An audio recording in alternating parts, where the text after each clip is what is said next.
Bonsoir à tous, bienvenue dans votre Info News. Nous sommes en direct, il est 18h. Les maires des communes du sud de l'île ainsi que ceux de Saint-Leu, Saint-Benoît et Sainte-Rose étaient reçus cet après-midi à la sous-préfecture de Saint-Pierre par le préfet de la Réunion, Amaury de Saint-Quentin. Le but de cette rencontre, apporter une réponse rapide aux besoins des sinistrés suite au passage de la forte tempête tropicale Birgitta.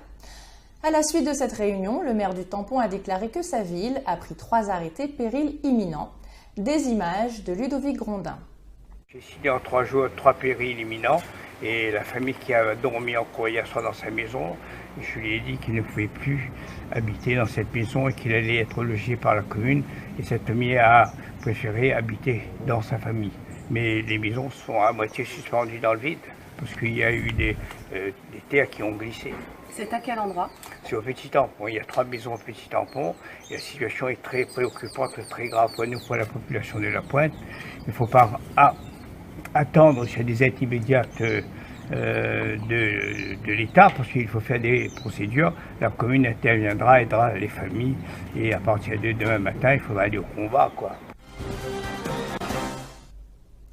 Et toujours suite au passage de la tempête Birgitta, tous les députés de la Réunion ont signé une demande adressée au Premier ministre, le priant d'accélérer les procédures d'indemnisation des victimes. Outre les agriculteurs, les acteurs du tourisme ont également été impactés par le système dépressionnaire et subissent déjà des répercussions, notamment au niveau des réservations. Et à chaque épisode pluvieux, c'est la même histoire. Cette locataire d'une résidence SHLMR de Jean Petit à Saint-Joseph n'en peut plus. Sa maison, livrée en 2014, est infiltrée de toutes parts, fragilisant grandement les circuits électriques.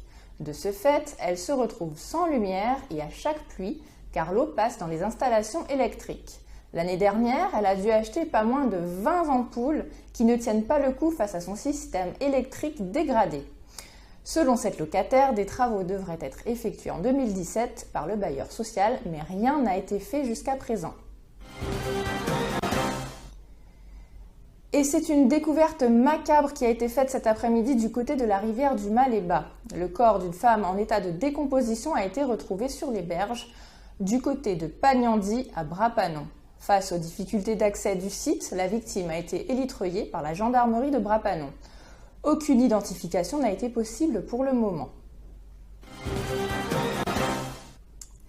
Et enfin, au Tampon, les équipes de Sudéo ont procédé ce matin à des interconnexions et des maillages sur le réseau qui permettront au secteur privé d'eau d'être alimenté progressivement à partir de demain.